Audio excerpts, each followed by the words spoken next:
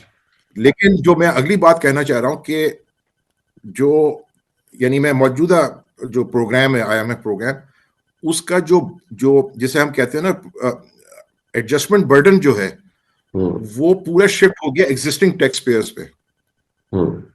تو جو targeted F B R revenues ہیں، ان کی جو گروتھ ہے وہ 45% ہے بجٹ میں.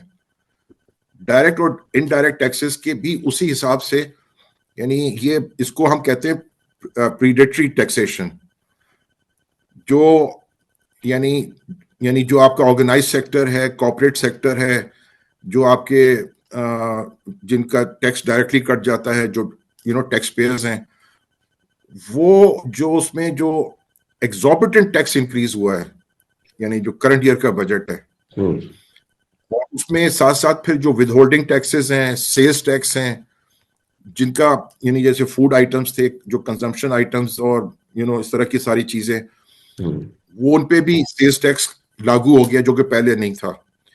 تو یہ صورتحال ہے کہ جب آپ کی وہاں پہ ریڈ لائن آ جاتی ہے، تو پھر اس کے بعد آپ کا جو ایگزسٹنگ ٹیکس بیس ہے، اس کا سارا برڈن اس کے اوپر چلا جاتا ہے. یہ پھر میں اس طرف نہیں جاتا جہاں پہ پھر ہمیں آف لائن ہو کے بات کرنی پڑے. 40% جو ہماری ایگریکلچرل لینڈ ہے، نائسسٹ لینڈ، یہ ڈاکٹر حفیظ پاشا کے الفاظ میں 5% لوگوں کے پاس ہے اس کی اونرشپ، اور وہ کل ملا کے 1% سے بھی کم ان کا وہ ٹیکس پے کر رہے ہیں، یعنی کو 0.5% ٹیکس پے کرتے ہیں.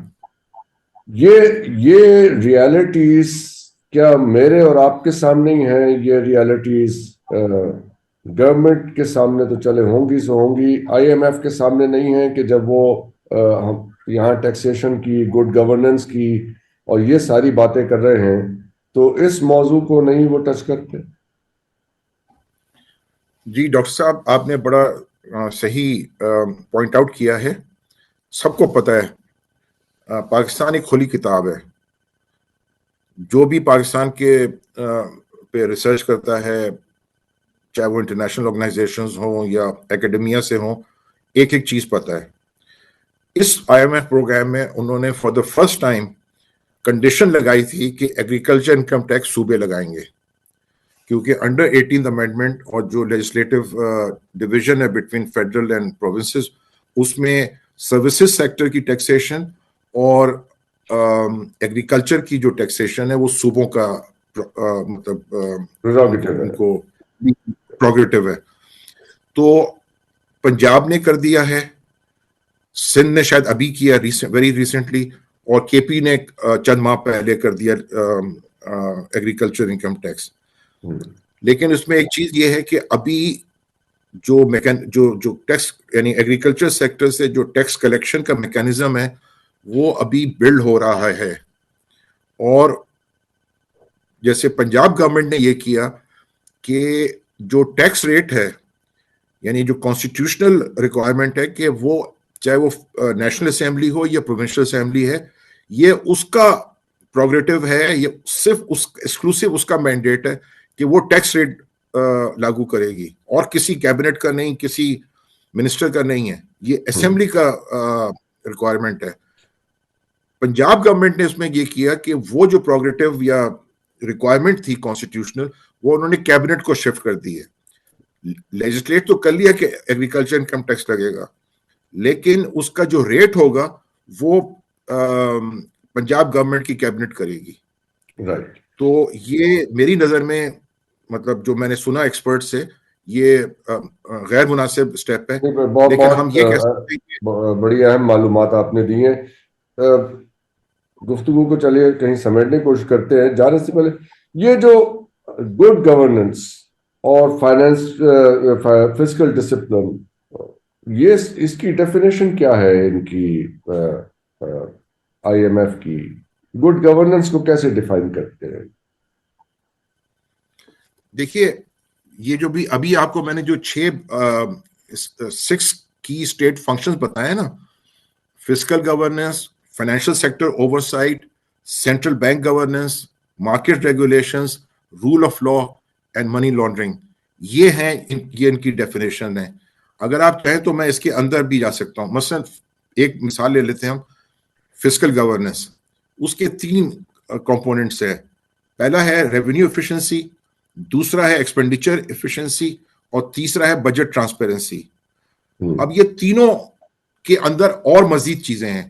اس کی ایک مثال دے دیتا ہوں, اور کہ under I M F program it was a requirement کہ entire federal government, president, prime minister, ministers and bureaucracy, both civil and military, ان کا جو ہے وہ ویلتھ اسٹیٹمنٹ, ٹیکس ریٹرنز, وہ ایک ڈیزگنیٹڈ ویب سائٹ پہ ہوں گی اویلیبل, مطلب پبلکلی اویلیبل. تو وہ ہماری گورنمنٹ نے بڑی کوشش کی کہ اس میں سے کسی کو ایگزمپشن مل جائے, ہم اس کو 2 سال بعد کر لیں گے, 1 سال بعد کر لیں گے. آئی ایم ایف نہیں مانا. تو یہ ہے وہ چیز جس کو یعنی گورننس کے حوالے سے ہم کہتے ہیں کہ جو آپ کے جو ایڈوانس اکانومیز ہیں وہاں پر یہ چیزیں, اس طرح کی جو انفارمیشن ہے وہ پبلکلی اویلیبل ہوتی ہے. لیکن ہم ابھی اسٹرگل کر رہے ہیں کہ اس قسم کی ٹرانسپیرنسی اور رائٹ ٹو انفارمیشن جو ہے پبلک کو وہ مل سکے. کیونکہ جب آپ ڈکلیئر کریں گے اپنا ویلتھ اسٹیٹمنٹ اور ٹیکس ریٹرنز اور سب کچھ, اور پھر اس کے بعد اس کی جو ڈیویشن ہوگی اس میں سے اگر کوئی ڈسکور, تو پھر اس کی آگے کرمنل پروسیکیوشن اور یہ وہ, تو یہ پھر وہ اینٹی کرپشن والی سائٹ پہ چلا جاتا ہے. رائٹ. تو آپ کو لگتا ہے کہ یہ جو ابھی ایک خبر گرم ہے فیڈرل کیپٹل میں کہ کیبنٹ میں 5 منسٹرز کو چینج کیا جا رہا ہے, ممکن ہے 6, اور وہاں ٹیکنوکریٹس لائے جا رہے ہیں, تو یہ آئی ایم ایف کی کسی ایڈوائس کے اوپر یا ڈیمانڈ کے اوپر ایسا کیا جا رہا ہے in the name of good governance? میرے خیال سے میں اچھا خاصا جانتا ہوں آئی ایم ایف کو, ان کو کبھی پرسنالٹی سے ایشو نہیں ہوتا.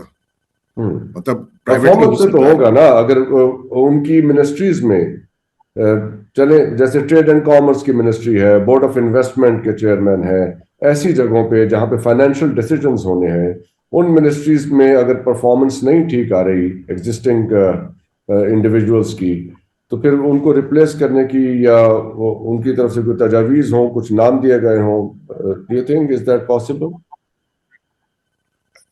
میرا یعنی اچھا خاصا 25-30 سال کا ایکسپیرینس ہے ان ایریاز میں. میرے پاس کوئی ڈائریکٹ انفارمیشن نہیں ہے کہ ایسا کچھ ہو رہا ہے. جسٹ این اسسمنٹ یہاں تک بیسڈ آن یور انڈرسٹینڈنگ. نہیں دیکھیے وہ یعنی اس کا جو مطلب جو ایک رسپانسبل رسپانس ہے وہ یہ ہے کہ میرے پاس ابھی کوئی ایسی ڈائریکٹ انفارمیشن نہیں ہے جس کے بیس پہ میں آپ کی بات کو ویلیڈیٹ کر سکوں. رائٹ. چلیے بہت بہت شکریہ. اور باقی باتیں ہم آف لائن کر لیں گے, جو باتیں یہاں پہ نہیں ہو سکیں. آپ لوگوں کے دیکھنے کا شکریہ. خدا حافظ. پاکستان زندہ باد. خدا حافظ.